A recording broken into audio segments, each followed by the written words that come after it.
All right, we're dealing with section 3.3.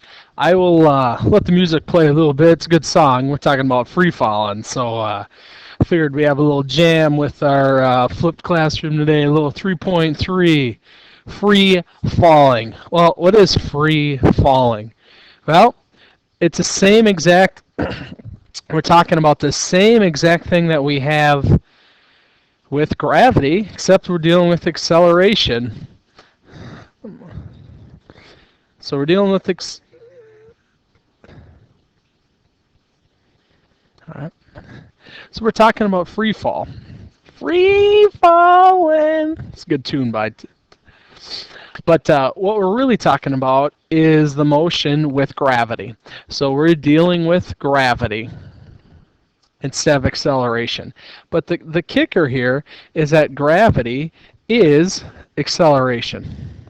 So gravity is acceleration. Now, gravity is a constant acceleration, so we just always plug it in. Now, when we talk about free fall, we have to neglect air resistance. We are never going to deal with air resistance. So we never deal with air resistance. All right, if you get into higher level physics in college, you'll do with air resistance, but it's a thing that we're going to neglect in our intro to physics. So free fall, gravity and acceleration. Gravity is acceleration, it's just at a constant rate. So acceleration is due to gravity. Now, when we talk about Earth, gravity is 9.8 meters per second. And so it's accelerating objects at 9.8 meters per second. And I have the negative in there because it depends if it's opposing a force, it's negative. If it's not an opposing force, you can just leave it as positive. For our intensive purposes, for problem solving, you can leave it as positive if it's the only thing, if you're dealing with stuff in one direction, which in chapter 2 and 3, we're dealing with stuff in one direction. When we start dealing with chapters 4 and 5, and we're talking about direction multiple motions, then we'll have to revisit gravity being negative. But the acceleration of an object in free fall due to the Earth's gravitational pull is 9.8 meters per second squared. That is g. Little g, lowercase g is how we abbreviate it, is always 9.8 meters per second squared.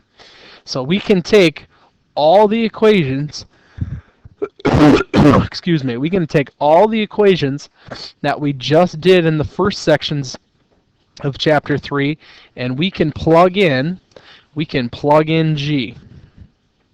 So when we plug in g and substitution for a, our equations stay the same. Because remember, gravity is acceleration. It's just constant. So gravity is 9.8. So we look at our first equation. Vf is equal to Vi plus g change in t. And a again, g is just subbing for a. Df is equal to di plus Vi ti plus 1/2 g tf squared. Again, just subbing for a. And the last one, Vf squared is equal to Vi squared plus 2gd. And again, you're just substituting gravity for acceleration. Well, how do these problems look? They look the same exact way as our equation or problems in chapter 3, sections 1 and 2. The only difference is we're dealing specifically with gravity. So if we look at the problem we have here, a brick is dropped from a building. What is its velocity after 4 seconds? So a brick is dropped from a building. What is its velocity after 4 seconds? Well, let's go through on what we have. Well, when you drop a brick, its initial velocity is going to be 0. All right, we are trying to solve for the final velocity, so we don't know that. We know that when we drop an object, our acceleration, or g, stinking smartboard, we know that our acceleration, or g, is going to be 9.8 meters per second squared. So g is 9.8 meters per second squared. And we know our t is 4 seconds. We'll go ahead and look at, is there anything that we have, any equations that we have that could solve this? Most definitely, Vf is equal to Vi plus a change in t. Vf is what we're trying to solve for. Is equal to Vi, which is 0, plus a, 9.8, times time, which is 4. 9.8 times 4. Put those together, you end up getting, just gotta grab my Post-it note. You end up getting 39.2, but how many sig figs are we dealing with? We're dealing with 2, so our answer has to be in 2 sig figs, so our answer is 39 meters per second. All right.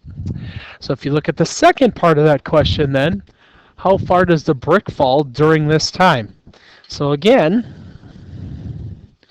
we're dealing with the same thing. So let's go through and get what we have. How far does the brick fall during this time? Well, it's the same time. So we know t is 4.0 seconds. We know that VI was 0. We know that VF is 39 meters per second now. We know that G is 9.8. And we are looking for D. Well, with those 4 things, time, VI, VF, G, can we solve for D? Most definitely. VF squared is equal to VI squared plus 2AD. Plug it in. 39 squared is equal to 0 squared plus 2 times 9.8 times D. You go ahead and you're going to do the math for that, and you solve, and you, with 2 sig figs, you end up getting that D is 78 meters. So that is, these are the same exact problems, except you're plugging in, you are plugging in gravity for acceleration. And since gravity is constant acceleration, you're just plugging in 9.8 all the time. One little piece of information I have for you, equations covered in Chapter 2 and Chapter 3. Since this is the last section in Chapter 3, you're going to have a test coming up very shortly on Chapter 2 and 3. Here are all the equations that you should have on your note card that deal with Chapters 2 and 3. We didn't really get any equations in Chapter 1, so these should be all the equations you have on your note card. So we're done with Chapter 2 or Chapter 3. Stay tuned in class for when you have your next test. If you have any questions, we'll talk about it in class tomorrow.